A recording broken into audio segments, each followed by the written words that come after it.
जब कोई जवान लड़की शादी होने के बाद अपने ससुराल में चली जाए जहां इसका जवान देवर और बूढ़ा ससुर रहते हों, तो ऐसे में इस लड़की को अपना ख्याल खुद रखना पड़ता है। लेकिन आजकल की लड़कियां इस बात को समझ नहीं पाती। वो हवस में आकर ऐसा गलत काम कर जाती हैं कि जिससे घर बर्बाद होते हैं। दोस्तों, ये एक ऐसी ही कहानी है जिसमें मेरी जवान भाभी ने अपनी जवानी का गलत इस्तेमाल करते हुए ऐसा गलत कदम उठाया था जो बताते हुए मुझे शर्म आती है। मेरा ताल्लुक एक ऐसे घराने से था जहां मर्द का होना ही सब कुछ समझा जाता था। हमारे खानदान में बेटा पैदा होना फतह की अलामत थी और बेटी का होना एक ऐसी शिकस्त जिसका दाग उम्र भर माथे से नहीं धुलता था। मैं जब छोटा था तो मैंने हमेशा अपने बाप को अपने ताया और चचा के सामने सीना तान कर चलते हुए देखा था, क्योंकि उनके यहाँ 3 बेटे थे। मगर मेरे नसीब का खेल तब शुरू हुआ जब मेरी शादी साइमा से हुई। साइमा बहुत मासूम और प्यारी सी लड़की थी जो हमेशा सबका ख्याल रखती थी। शादी के पहले साल जब वो उम्मीद से हुई तो पूरा घर मिठाइयों और खुशियों की उम्मीद में डूबा हुआ था। मेरी माँ हर वक्त मुसल्ला पर बैठी रहती और यही दुआ करती, आ अल्लाह मेरे बेटे की गोद हरी कर दे, मेरे बेटे का वारिस अता कर दे। मैं भी इसी गुरूर में रहता था कि मेरा पहला बच्चा बेटा ही पैदा होगा, क्योंकि मैं खुद को बहुत ताकतवर और बड़ा मर्द समझता था। मगर जब अस्पताल की नर्स ने बाहर आकर ये खबर सुनाई कि मुबारक हो बेटी पैदा हुई है, तो मुझे लगा जैसे किसी ने मेरे मुंह पर जोरदार तुमुच्चा मार दिया हो। मैंने नर्स की तरफ देखा तक नहीं था। मैं अस्पताल के कॉरिडोर से बाहर निकल आया। वो पहली बेटी जिसका नाम मेरी बीवी ने बड़े प्यार से नूर रखा था, मेरे लिए किसी बोझ से कम नहीं थी। मैं घर वापस आया तो सबके चेहरे लटके हुए थे। मेरी माँ जो पहले दुआएं मांग रही थी, अब कोने में बैठकर उधर उधर की बातें करने लगी थी। वक्त गुजरता गया और नूर बड़ी होने लगी। वो जब भी मेरे पास आती और अपनी नन्ही उंगलियों से मेरा हाथ थामने की कोशिश करती तो मैं अपना हाथ झटक देता था, क्योंकि इसकी मासूमियत में मुझे अपनी वो हार नजर आती थी जो मैंने मुआशरे के सामने तस्लीम की थी। साइमा चुपचाप सब बर्दाश्त करती रहती। वो कभी मुझसे शिकायत नहीं करती, मगर उसकी आंखों में छुपा दर्द में साफ देख सकता था। 2 साल के बाद जब साइमा दोबारा उम्मीद से हुई तो इस बार मेरे अंदर का खौफ गुस्से में बदल चुका था। मैंने साइमा को पहले ही दिन कह दिया था कि देखो साइमा, इस बार मुझे कोई बहाना नहीं चाहिए, मुझे मेरा वारिस चाहिए। अगर इस बार भी वही हुआ तो मैं नहीं जानता कि मैं तुम्हारे साथ किया करूंगा। साइमा खामोशी से रोती रहती थी। वो बेटियों की पैदाइश को अल्लाह की मर्जी कहती, मगर मेरे नज़दीक ये इसकी कमजोरी थी। मेरे ताया का बेटा जो मुझसे छोटा था उसके यहाँ बेटा हो चुका था, और इस दिन हमारे घर मिठाई आई तो मैंने वो मिठाई उठाकर बाहर गिल्ली में फेंक दी। मेरा गुस्सा इतना बढ़ चुका था कि मैंने अपने कमरे का फर्नीचर तक तोड़ दिया था। साइमा ने मुझे संभालने की कोशिश की तो मैंने इसे दीवार से दे मारा था। मैंने कहा कि तुम मनहूस हो, तुम्हारे कदम इस घर के लिए अच्छे नहीं हैं। दूसरी बेटी की पैदाइश पर तो जैसे क़यामत टूट पड़ी थी। मैंने साइमा की शक्ल तक देखना गवारा नहीं की और 3 दिन तक घर नहीं आया। मेरी माँ ने साइमा को जली किट्टी सुनाना शुरू कर दें कि तुमने मेरे बेटे का नसीब जलाकर रख दिया, तुम्हारी वजह से आज वो लोगों के सामने सर उठाकर नहीं चल सकता। मेरी दोनों बेटियां अब घर के एक कोने में डर कर रहती थीं। वो जब भी मेरी आवाज़ सुनते तो अपनी माँ के पीछे छप जाती, क्योंकि उन्हें पता था कि उनका बाप उनसे प्यार नहीं करता बल्कि उनसे नफरत करता है। मैं अक्सर बैठक में अपने दोस्तों और रिश्तेदारों के साथ बैठता तो वो बातों बातों में मुझे तंज करते, कहते अब तो लड़कियों का स्कूल खोल लो, तुम्हारे यहाँ तो बस यही होना है। उनके ये कहे मेरे कानों में शीशे की तरह उतर रहे थे। एक दिन हमारे खानदान ने एक बड़ी तकरीब थी जहाँ सब मर्द इकट्ठे थे। मेरे चचा ने बड़े फखर से अपने पोतों को गोद में बिठाया हुआ था। वो उन्हें मिठाई खुला रहे थे और मैं एक कोने में तन्हा बैठा हुआ था। जब सब ने अपनी अपनी जायदाद और वारिसों की बातें शुरू की तो चचा ने मेरी तरफ देखकर कहा, यासिर तुम क्यों खामोश हो? आखिर तुम्हें भी तो अपनी जायदाद का सोचना चाहिए। तुम्हारे बाद ये सब किसका होगा? मुझे तो लगता है ये सब तुम्हारे भतीजे संभालेंगे। उनकी इस बात पर वहां मौजूद सब लोग हंस पड़े। वो हंसी मेरे लिए किसी तलवार से कम नहीं थी। मैं वहां से उठकर घर वापस आया और सीधा अपनी बीवी के पास आया। मैंने इसे बालों से पकड़कर घसीटते हुए सहन में लाकर मारना शुरू कर दिया। मेरी दोनों बेटियां चीखने लगे और अपनी माँ से लिपट गई थीं, मगर मुझ पर जैसे खून सवार हो चुका था। मैंने साइमा से कहा, देखो साइमा, अगर तीसरी बार भी बेटी पैदा हुई तो मैं तुम्हें इसी वक्त तलाक दे दूंगा और उन लड़कियों को भी तुम्हारे साथ निकाल दूंगा। मुझे बोझ नहीं चाहिए, मुझे वो चाहिए जो मेरा नाम रोशन करे। साइमा जमीन पर पड़ी सिसकियां ले रही थी और बेटी उसके आंसू साफ कर रही थी। इस वक्त मुझे अपनी बेटियों पर जरा भी तरस नहीं आया, बल्कि मुझे लगा ये मेरी दुश्मन है जो मेरे वकार को खाक में मिला रही है। दिन गुजरते गए और मैं नफसियाती मरीज बनता चला गया। मैंने हंसना बोलना छोड़ दिया था। मैं सिर्फ काम पर जाता और वापस आकर बिस्तर पर लेट जाता। साइमा मेरे पास खाना लेकर आती तो मैं खाना उठाकर फेंक देता। साइमा की हालत ऐसी हो चुकी थी कि वो मेरे साय से भी डरने लगी थी। वो हर वक्त मुसल्ला पर बैठकर रू कर अल्लाह से दुआ मांगती और पैरों फकीरों के पास जाने लगी ताकि इसे बेटा मिल जाए, मगर मेरे अंदर का शैतान पूरी तरह जाग चुका था। वो किसी भी कीमत पर अपनी अना की जीत चाहता था।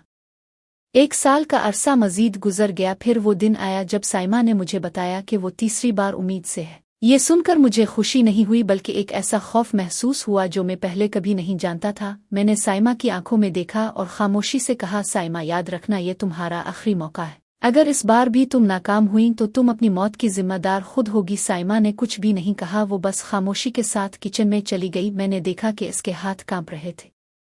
अब यहाँ से मेरी जिंदगी का वो हौलनाक सफर शुरू होने वाला था जिसकी मंजिल तबाही के सिवा कुछ भी नहीं थी। मैंने साइमा पर नजर रखना शुरू कर दी कि वो क्या खाती है, कहाँ जाती है और किस से बात करती है। मैंने इसे किसी तकरीब में जाने से रोक दिया था ताकि इसे किसी की नजर न लगे। खानदान की औरतें अब हमारे घर कसरत से आने लगी थीं। वो साइमा को मशवरा देती कि फुला पीर के पास जाओ, फुला जगह से दम करवाओ। मेरी माँ ने तो घर में तवीज़ों का ढेर लगा रखा था। हर रोज नया तावीज़ बीवी के गिले में डाल दिया जाता। मेरी बीवी उन सब बातों पर अमल कर रही थी क्योंकि वो अपना घर बचाना चाहती थी, मगर मैं जानता था कि मेरे अंदर का गुस्सा एक ऐसे मकाम पर पहुंच चुका था जहां से वापसी मुमकिन नहीं थी। मुझे हर रात ख्वाब में वो कहे सुनाई देते जो बैठक में लगाए जाते थे। मैं पसीने में शराबूर होकर उठ बैठता। साइमा मेरे कंधे पर हाथ रखती तो मैं इसे झटक देता। मैं कहता कि मुझसे दूर रहो, जब तक तुम मुझे खुशखबरी नहीं देती तुम मेरी बीवी नहीं हो, सिर्फ एक बोझ हो। घर के अंदर साइमा की हालत ऐसी थी कि वो मुझसे नजरें चरा रही थी। वो हर वक्त ड्री रहती और उसकी खामोशी मुझे मजीद गुस्सा दिलाती। एक रात जब मैं कमरे में दाखिल हुआ तो वो जाए नमाज पर बैठी रो रही थी। मैंने गुस्से में इसे बाजू से पकड़कर उठाया। मैंने कहा, ये रोना धोना बंद करो साइमा, तुम्हारे रोने से कुछ भी नहीं होगा। मुझे अमल चाहिए, मुझे वो वारिस चाहिए जिसके लिए मैं हर रोज बाहर जलील हो रहा हूँ। साइमा ने सिसकियां लेते हुए कहा, अब क्यों नहीं समझते कि ये सब मेरे बस में नहीं। अल्लाह से डरो और उसकी रजा में खुश रहना सीख लो। इसकी ये बात सुनकर मुझे गुस्सा आने लगा। मैंने इसे दीवार से लगाया और मैंने कहा, खामोश रहो, अगर इस बार भी तुम ने वही खबर सुनाई तो याद रखना मैं तुम्हें इस घर से ऐसे निकालूंगा जैसे दूध से मक्खी को निकाला जाता है। मैंने सोचा कि मैं 9 महीने इंतजार नहीं कर सकता, मुझे अभी पता करना है कि मेरे मुकद्दर में क्या लिखा है। मैंने बीवी से कहा कि हम शहर जाएंगे और अल्ट्रासाउंड करवाएं। बीवी मेरी बात सुनकर कांप उठी। इसने हाथ जोड़कर कहा, नहीं, ये गुनाह है, डॉक्टर भी मना करते हैं और अल्लाह भी नाराज होगा, हमें सब्र करना चाहिए। मगर मैंने इसकी एक बात नहीं सुनी। मैंने इसे धमकाया कि अगर तर मेरे साथ नहीं चलूगी तो मैं आज ही तुम्हें तलाक दे दूंगा। वो बेचारी मेरे कदमों में गिर पड़ी और रू कर इल्तिजा करने लगी कि ऐसा ना करो, मगर मेरे सर पर भूत सवार हो चुका था। मैंने इसे जबरदस्ती मिला लिया और इसे कहा, कल सुबह हम शहर के इस क्लिनिक जाएंगे जिसका जिक्र मेरे दोस्त ने किया था। पूरी रात बीवी कमरे के एक कोने में बैठकर रोती रही। मैं बिस्तर पर लेटा छत को देखता रहा। मुझे लग रहा था अगर कल डॉक्टर ने कह दिया कि बेटा पैदा होगा तो मेरी सारी जिंदगी की जिल्लत एक पिल में खत्म हो जाएगी। मैं गांव में मिठाई तकसीम करूंगा, मैं ताया अब्बा के सामने सर उठाकर चिल्लूंगा और मैं अपनी बीवी को वो तमाम खुशियां दूंगा जो मैंने इससे छीन ली थी। मगर मेरे जहन के किसी कोने में एक डर भी था कि अगर फिर से वही हुआ तो क्या होगा। इस डर को मैंने अपने गुस्से के नीचे दबा दिया। बीवी ने सुबह के वक्त मुझसे आखिरी बार कहा, अभी भी वक्त है, बाज आ जाओ, अल्लाह के काम में राजी हो। मगर मैंने इसे खामोश करवा दिया। जब हम घर से निकले तो मेरी दोनों बेटियां सह में खड़ी हमें देख रही थीं। उनकी आंखों में एक ऐसा सवाल था जिसका जवाब मेरे पास नहीं था। बीवी ने मुड़कर उन्हें देखा और एक लंबी आह भरी, जैसे इसे मालूम हो आज इसकी जिंदगी का सबसे बड़ा फैसला होने वाला था।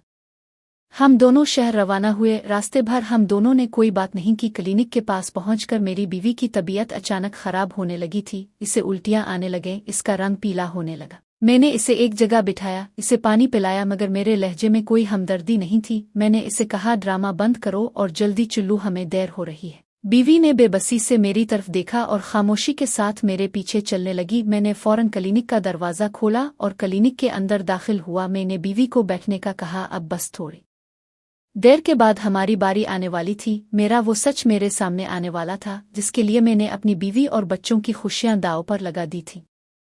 कुछ देर के बाद हमारी बारी आई। एक छोटे से कमरे में डॉक्टर बैठी थी जिसके चेहरे पर कोई तासुर नहीं था। मैं भी साथ अंदर आ चुका था। डॉक्टर ने मेरी बीवी को एक पुराने से स्ट्रेचर पर लेटने का इशारा किया। मेरी बीवी लेटी तो इसका पूरा जिस्म कांप रहा था। मैं डॉक्टर के चेहरे को पढ़ने की कोशिश कर रहा था। इसने बार बार मशीन को घुमाया और फिर एक गहरी सांस लेकर मेरी तरफ देखने लगी। इसने बीवी से कहा, तुम बाहर जाओ, मैं तुम्हारे शौहर से बात करना चाहती हूँ। बीवी के पैरों के नीचे से जमीन निकल चुकी थी। वो रोती हुई बाहर आई और मैं डॉक्टर के सामने खड़ा हो चुका था। डॉक्टर ने बहुत धीमी आवाज में कहा, देखो मियां, जो मैं देख रही हूं वो शायद तुम्हारे लिए अच्छा ना हो। अल्ट्रासाउंड के मुताबिक इस बार भी तुम्हारे यहाँ बेटी पैदा होगी। डॉक्टर की बात सुनते ही मेरे कानों में जैसे धमाके होने लगे। मुझे लगा जैसे मैं किसी गहरे कुनवे में गिर रहा था। घर के पास आते ही मेरा गुस्सा मजीद बढ़ चुका था। जहां इंसान और जानवर में कोई फर्क नहीं रहता, मैंने घर पहुंचते ही बीवी का हाथ पकड़कर इसे घसीटते हुए कमरे में ले गया। मेरी माँ और बेटियां सह में खड़ी ये सब देख रही थीं, मगर मेरे चेहरे की हालत देखकर किसी की हिम्मत नहीं हुई कि आगे बढ़कर मुझे रोक सके। मैंने बीवी को कमरे में फेंककर दरवाजा अंदर से बंद कर लिया। मैं ऊंची आवाज में कहने लगा, तुम्हारी हिम्मत कैसे हुई मुझे फिर से वही खबर सुनाने की। बीवी फर्श पर बैठी अपने पेट को हाथों से छुपाए हुए मुझसे इल्तिजा कर रही थी कि खुदा का खौफ करो, इसमें मेरा कोई बस नहीं था। ये अल्लाह का फैसला है। बीवी की ये बात सुनकर मेरे अंदर का शैतान पूरी तरह बेदार हो चुका था। मैंने गुस्से में आकर जोरदार लात इसके पेट पर मारी थी। इसने इतनी जोर की चीख मारी जो शायद उन दीवारों ने पहले कभी नहीं सुनी थी। इसके मुंह से सिर्फ अल्लाह का लफ्ज निकला था। वो फिर बेहोश हो चुकी थी। मैंने देखा कि इसके सफेद दुपट्टे पर खून के धब्बे तेजी के साथ फैल रहे थे। मेरा गुस्सा एक पिल में खत्म हो चुका था। मैंने इसे कहा, साइमा उठो, मगर वो साकित थी। इसका जिस्म बिल्कुल बेजान हो चुका था। मैंने दरवाजा खोला, बाहर भागा। माँ देखे मेरी बीवी को क्या हुआ। वो अचानक गिर पड़ी। मेरी माँ और भाई भागकर अंदर आए। बीवी की हालत देखकर मेरी माँ के पैरों के नीचे से जमीन निकल चुकी थी। मेरा भाई जल्दी से गाड़ी निकाल कर लाया था। इसे अस्पताल लेकर जाने लगे। मैं बीवी का सर अपनी गोद में रखे हुए था और उसके पीले चेहरे को देख रहा था। मेरा दिल डूब रहा था कि अगर इसे कुछ हुआ तो मैं क्या करूंगा।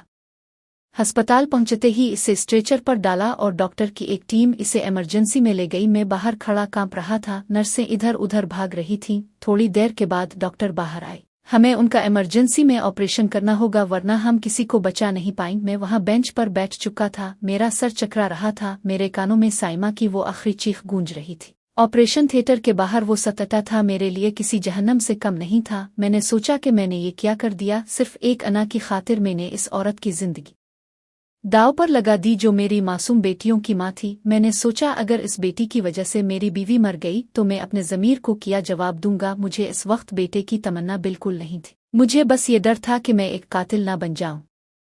थोड़ी देर के बाद ऑपरेशन थिएटर का दरवाज़ा खुला। डॉक्टर बाहर आई। उनके चेहरे पर थकन और दुख के मिले जले तासुरात थे और एक ऐसी बात कही जिसने मेरे होश उड़ा दिए। डॉक्टर ने मेरी तरफ देखा और बहुत सर्द लहजे में कहने लगी, अब तुम्हारे पास पछताने के लिए कुछ भी नहीं बचा। तुम्हारी बीवी बहुत ज्यादा खून बह जाने की वजह से अंदर दम तोड़ चुकी है। वो अपनी बेटी को जिंदगी देकर खुद खामोशी के साथ इस दुनिया से चली गई। डॉक्टर की बात सुनते ही मेरे पैरों के नीचे से जमीन निकल गई। मैं अस्पताल के ठंडे फर्श पर पड़ा हुआ था। मेरा दिल चाह रहा था अपना सर दीवार से टकरा दूं। मैंने इस वारिस की खातिर इस औरत को मार दिया जिसने इतने सालों तक मेरी हर सख्ती और हर ताना खामोशी के साथ बर्दाश्त किया था। मैंने अपनी बेटियों से उनकी माँ छीन ली थी। तो दोस्तों, ये थी हमारी आज की वीडियो। उम्मीद करता हूँ कि ये वीडियो आपको पसंद आएगी। दोस्तों, अगर आपको वीडियो अच्छी लगी हो तो वीडियो को लाइक और मेरे चैनल को सब्सक्राइब जरूर कीजिएगा। दोस्तों, अपना बहुत सारा ख्याल रखिएगा। मिलते हैं अगली वीडियो के साथ।